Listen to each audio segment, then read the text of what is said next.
Shalom, and welcome to our History Podcast. This is a production of KingdomPreppers.org. I'm your host, Kingdom Prepper, and you're listening to Churchianity, 2000 Years of Leaven.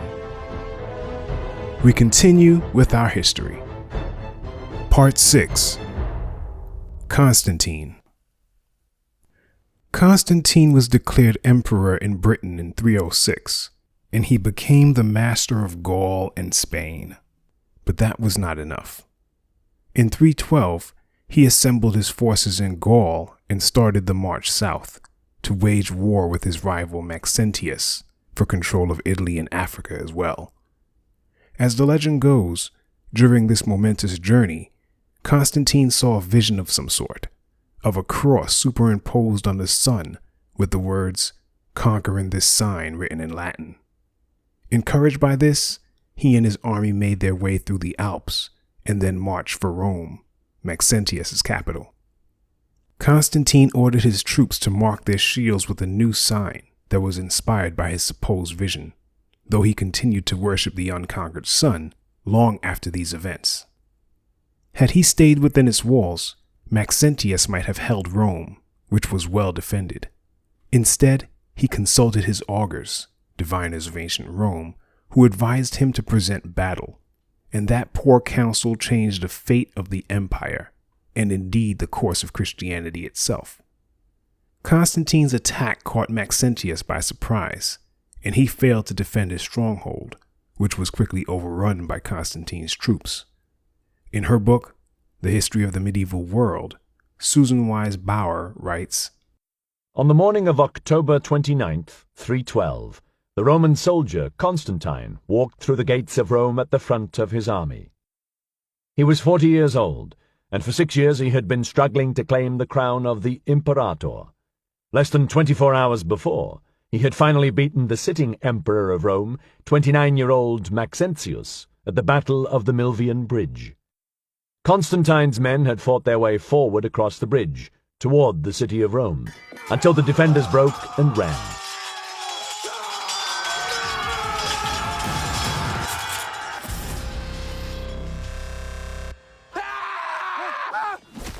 Maxentius drowned, pulled down into the mud of the riverbed by the weight of his armor. Constantine settled into the imperial palace to take stock of his new empire. Dealing at once with Maxentius' supporters, he ordered immediate but judicious executions. Only Maxentius' nearest friends fell victim to the new regime. He dissolved the Praetorian Guard, the standing imperial bodyguard that had supported Maxentius' claim to the throne. Then he turned to deal with his co-emperors. Following the Battle of the Milvian Bridge, Constantine then traveled to Milan to meet with Licinius to forge a new alliance. Persecution of Christians, they agreed, would cease, and their religious buildings, cemeteries, and other Christian property would be returned to them. This became known as the Edict of Milan, an edict that seconded the one Galerius issued concerning toleration. Licinius married Constantine's half-sister, Constantia, as part of their agreement, and for his part, the 60-year-old emperor set out to battle Maximinus Daia in 313 for control of the eastern territories. Marching under a Christian banner, Licinius had 40,000 less troops than his enemy Maximinus, who fought for the Roman deity Jupiter. Still, Licinius' army conquered Maximinus Daia's forces, and, seeing no way of escape, the defeated emperor swallowed poison. With Licinius' victory, Constantine decided to legalize Christianity as part of their new compact. Of this, Susan Wise Bauer writes, "The two men met in Mediolanum, modern Milan, to celebrate Licinius' marriage to Constantia and to issue an empire-wide proclamation that made Christianity legal. In fact, Christianity had been tolerated in all parts of the empire except the East for some years. But this proclamation, the Edict of Milan, now spread this protection into Maximinus Daia's previous territories. No one whatsoever should be denied the opportunity to give his heart to the observance of the Christian religion, the edict announced. Any one of these who wishes to observe Christian religion may do so freely and openly without molestation." And here, Constantine's edict tolerates all religions in the realm. We have also conceded to other religions the right of open and free observance of their worship for the sake of the peace of our times, that each one may have the free opportunity to worship as he pleases. This freedom of religion for all would change late in the 4th century, when the leading bishops would convince the emperors that Christianity was the one true religion, and all others were to be made illegal. Thereafter, Roman Catholicism would dominate the West and Greek Orthodoxy the East, ending freedom of religion and free expression of culture for all. Constantine had now eliminated 2 of his 3 rivals. Licinius was all that remained between him and sole rule of the empire. But Licinius was getting up in age. He would only hold on to power for a little over a decade. In the year 324, Licinius presented Constantine with the perfect opportunity to wage a final war for control of the eastern portion of the realm.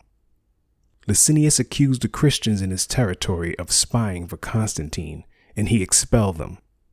While the accusations were probably true, Constantine charged Licinius with persecution, which was illegal per the Edict of Milan, and he led his army east to do battle. They squared off twice, with the second encounter leading to Licinius' sound defeat. After surrendering, Constantine spared his life momentarily and exiled the former emperor to the city of Thessalonica. Constantine now controlled the entire Roman Empire, and he would do so for the next 13 years, until his death in 337. Constantine's path to absolute power did not come haphazardly. On the contrary, he was a meticulous planner who took on challengers one at a time after prolonged periods of strategizing. Long before he battled Maxentius' forces on the Milvian Bridge for control of Italy, Constantine had designs on expanding the empire. With this in mind, he focused on building strong bases of operation in Gaul and Great Britain and strengthening the borders, particularly positions along the Rhine, which was still vulnerable to barbarian invasion. Though, like many emperors before him, Constantine was given to pomp and excess, and thus lavished himself by building an imposing, richly appointed palace in his capital city, Trier. This while neglecting important public projects. For instance, vineyards in nearby fields flooded due to lack of maintenance of the drainage systems, which disrupted the local economy. Constantine, like Emperors Decius and Diocletian before him, sought to recapture the former glories of the Roman Empire. But unlike them, he did not choose to do so in honor of the pagan deities. Constantine believed that Rome would prosper once more through Christianity. While he could not know it, scripture prophecy had placed Christianity at the center of world power, which it would achieve in the form of the papal empire. And like Nebuchadnezzar and other kings of old, Yah would use Constantine to establish this leavened religion as the dominant force in the earth to bring about other important prophecies that were yet unfulfilled. Opposition to Constantine's grand vision for a resurgence of Rome's glory came from many Romans, particularly members of the Senate, some of whom belonged to aristocratic families with long ties to the ancient practices.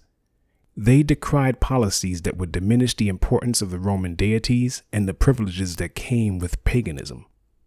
Prior to his victory over Licinius, Constantine conflicted with the Roman Senate, which was still an active check on his power.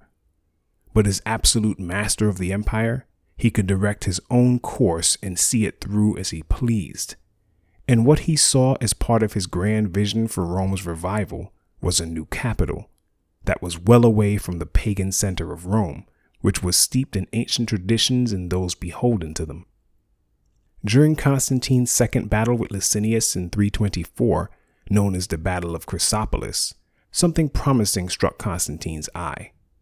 Professor Paul Friedman, who teaches medieval history at Yale University, says, "This event, this battle of Chrysopolis, showed Constantine the importance of the small fortress city of Byzantium, not far away."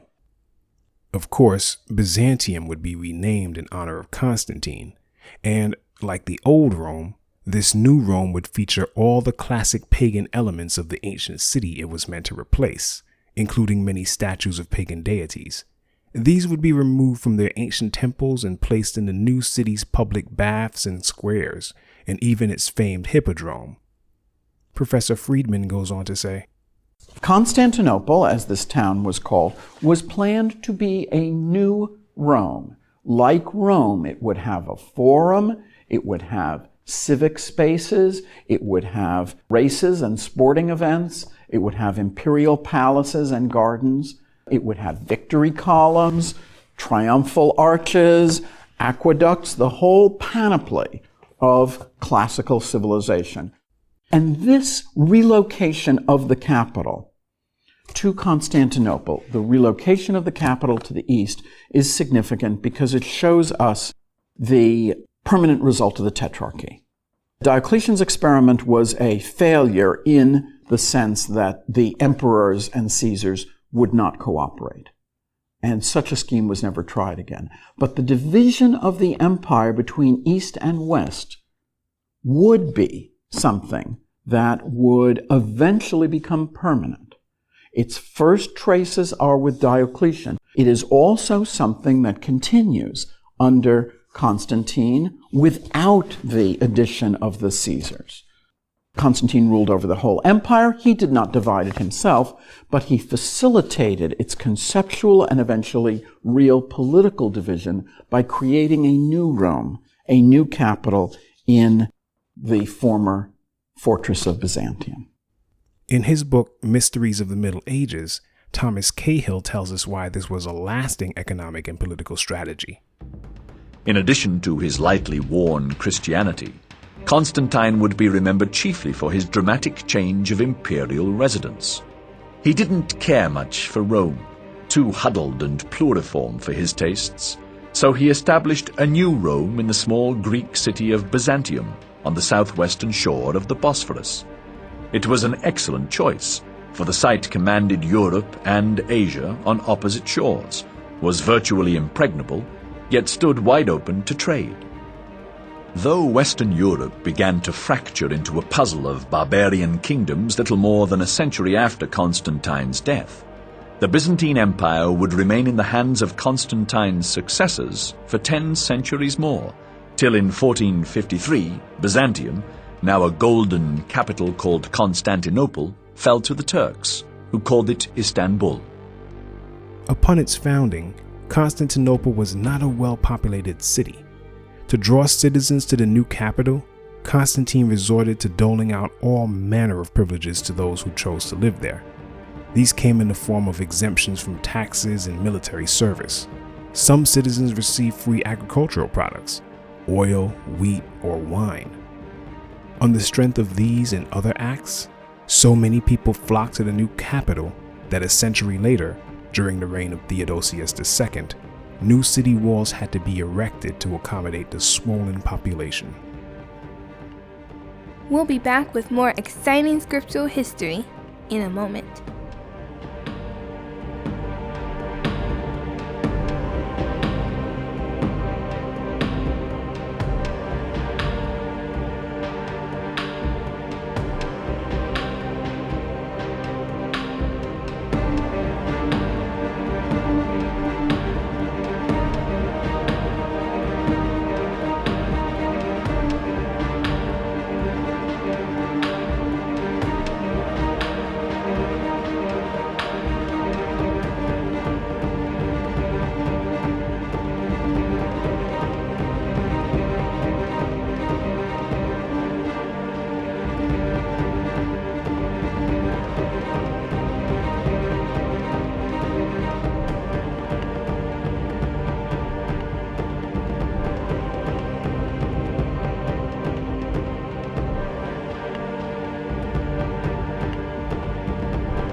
We now continue with our podcast.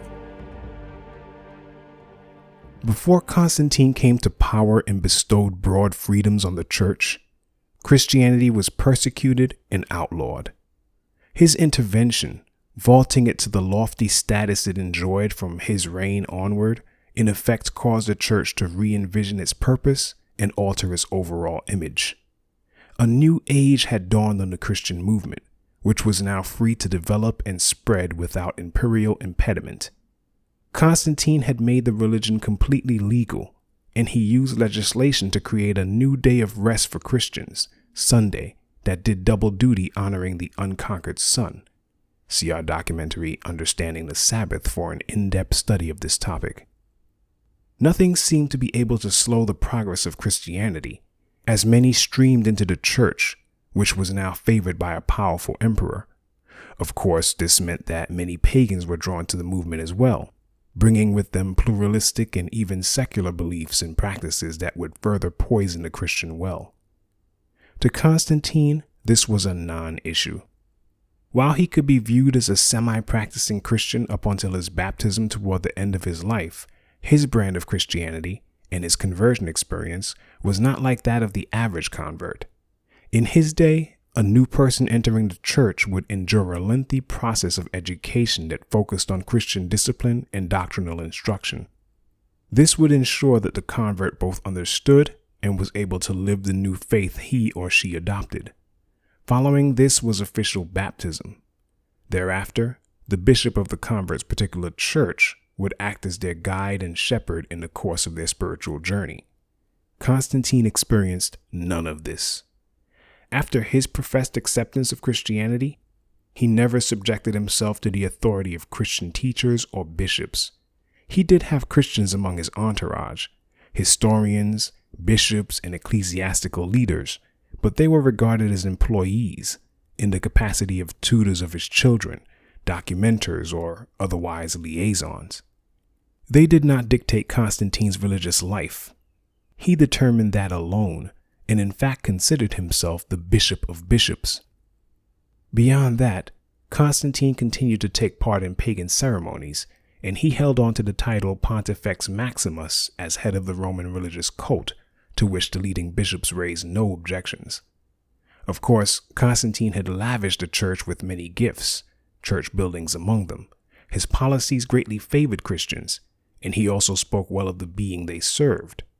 More than this, he sat a powerful ruler who had conquered all challengers.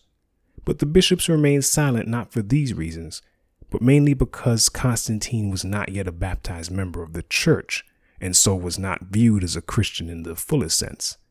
In light of this, the bishops were in no position to direct the life of such a person. In the end, Constantine's actions showed that he had a superstitious fear of the Almighty, rather than a healthy reverence for him. And while that superstitious fear prompted him to shower gifts on Christians and treat them favorably, it did not preclude him from serving the other deities, which he did openly, even consulting the oracle of Apollo. He was supreme pontiff, or high priest of the Roman religion, after all, which was the prerogative of all Roman emperors.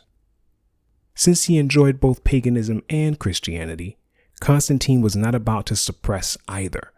The old pagan deities were still favored by the aristocracy and rural citizens, as well as soldiers in the Roman army. The cities of Athens and Alexandria were still important centers for the study of ancient pagan philosophy and wisdom. Roman citizens among these various classes were not ready to abandon their pagan religion for Christianity, nor was Constantine going to force anyone to do so. That would come later, under a new system and other Roman rulers. As much as he did for the church, and though his empire was largely Christian, Constantine did not make Christianity the empire's official religion. This too would come later, during the reign of Emperor Theodosius. Now, while we use the term paganism in reference to the Roman religion and the general worship of other deities, like many ancient terms, the word pagan meant something else during late antiquity. In truth, the ancient Roman religion had no name. Only the deities were named. By the early 4th century, the Roman religion was pushed mainly to the rural areas of the empire and was predominantly practiced by rural citizens. The word pagan has its root in the Latin paganus, which means country dweller. Thus, pagan was thereafter used in a derogatory sense by Christians to describe those who held to the old polytheistic Roman religion and religions or beliefs akin to this, and so it is used today. After Constantine, There were few pagans among his successors who tried to restore paganism to the realm, but failed. Christianity would take root, mainly through the many edicts that supported it. Aspects of some of these edicts are still with us to this day, such as church properties being tax exempt, as well as members being able to legally bequeath property to the church. After many centuries, these freedoms would make the church rich in land and other forms of wealth. In his book, Pagans, The End of Traditional Religion and the Rise of Christianity, James J. O'Donnell writes, "With governmental approval, money and influence began to flow toward Christian communities, especially in the larger cities. The emperor gave gifts, so other dignitaries followed suit. Wealthy men offered support for building fine new buildings and left gifts in their wills. Gifts to the church of productive agricultural property were a kind of endowment, guaranteeing continuing income. Just as an old master painting, once it gets to a museum, is unlikely to move again, so as wealth flowed to the ancient or medieval church, it stayed there, undivided by descendants." So generous was Constantine toward the Christian movement that he even allowed the bishops use of the imperial posts, which meant that bishops traveling to synods or council meetings would have a supply of fresh horses along their journey, and the entire affair came at the expense of the Roman state. With his conversion, a few changes took place in the church as well. Syncretism set in, and pagan superstition could be seen among the laity. When people faced illnesses, they would rely on pagan magical practices. Others would be buried with both Christian and pagan religious symbols and artifacts. When the decree was passed, ordering the first day of the week to be observed, Christians given over to the old pagan ways simply honored the unconquered sun, since the day equally honored this deity. And while incense was mainly used as a sign of respect for the sitting emperor, it became a part of the Christian worship service as well. Ministers who officiated at those services, and who once dressed modestly, now wore extravagant and luxurious garments in keeping with the royal court. They also began to adopt the title priest, like their pagan counterparts, though the ancient Israelites were among the first to use the title to refer to the Levites who officiated in the temple. Around the time of Constantine's reign, another major issue arose, that of new Christian movements which proposed theories and doctrines that would divide the church. Perhaps the most divisive of these was Arianism. In his book, A History of the Middle Ages, 300 to 1500, John M. Riddle writes, "Of all the Christian sects found in the empire and beyond its boundaries, none did more damage to the unity of the church than Arianism. Around 318, Arius, a Christian priest in Alexandria, challenged his bishop by preaching that Yeshua, having been created by Yah, the Father, at a point in time, could not, as a created being, be co-eternal with Yah. Only Yah the Father was eternal and immutable, whereas the Son of Yah was subject to change, as the Good News books described him. Being lesser than Yah the Father, the Son of Yah could have only indirect knowledge of the Father. Athanasius, a conservative-minded deacon, defended his bishop by arguing that the Son of Yah, incarnate in Yeshua, had existed from eternity as a co-equal member of the Elohim, Father, Son, and set-apart Spirit. These were not arcane theological points to Christians of the time. We are told that great numbers within the Christian communities, first in Alexandria and then in cities in Palestine, Syria, and even Constantinople itself, the capital of the Eastern Roman Empire, engaged in vituperative debates that resulted in physical clashes when attempts at persuasion turned to violence. Constantine, who had hoped to strengthen the unity of his empire by recognizing and encouraging Christianity, could not ignore the problem and sent an envoy to Alexandria in a vain attempt to resolve this doctrinal dispute. The envoy reported that more than one person's skull had been fractured in the street fighting over the nature of Yeshua's relationship to the Father. In 325, Constantine called a council at Nicaea, near Constantinople, and approximately 300 bishops out of more than 1,800 in the empire attended, some at the emperor's expense. The council wrote a creed, from credo, I believe, the word with which official creeds in Latin began, known as the Nicene Creed, still widely used in Christian churches, which endorsed the Athanasian position. It proclaimed the Messiah, begotten, not made, of one substance with the Father, rejecting the Arian belief that the Son was of a different substance than the Father. Although this section of the Nicene Constantinopolitan Creed became, and remains, the orthodox position for both Eastern and Western churches, the threat to the peace and unity of the empire represented by Arianism was not ended. In 381, the creed was revised and incorporated the original version of 325, whose text is lost. The Arian dispute persisted into the reign of Emperor Theodosius, who ruled 4 decades after the death of Constantine. He too was forced to deal with its divisiveness. Arguments about the Arian take on the nature of Yeshua, as opposed to the Nicene understanding, Susan Weisbauer writes, had spread to the lowest levels of society. Everywhere throughout the city is full of such things, complained the Bishop Gregory of Nyssa in a sermon preached at Constantinople. The alleys, the squares, the thoroughfares, the residential quarters, among cloak salesmen, those in charge of the money-changing tables, those who sell us our food. For if you ask about change, they philosophize to you about the begotten and the unbegotten. And if you ask about the price of bread, the reply is, the Father is greater, and the Son is subject to him. If you say, is the bath ready? They declare the Son has his being from the non-existent. I am not sure what this evil should be called, inflammation of the brain, or madness, or some sort of epidemic disease which contrives the derangement of reasoning. Despite the controversies that erupted during his reign, regardless of the immense bloodshed of which he was most guilty, which secured his throne, and despite the faithful attachment to his pagan roots, by the year 330, Constantine had managed to fully establish a single empire that would be controlled by one royal family and be comprised of one church. He had also successfully unified that church temporarily at the Council of Nicaea through imperial sanction. All of this meant that his new Rome would indeed have a lasting impact and enjoy a long legacy. This did not bode well for old Rome, which had lost its status, being isolated as it was, in a region that was far less wealthy than its eastern counterpart centered at the new capital, Constantinople. But in the centuries to come, Rome would find renewed strength and importance following the collapse of the Western Roman Empire.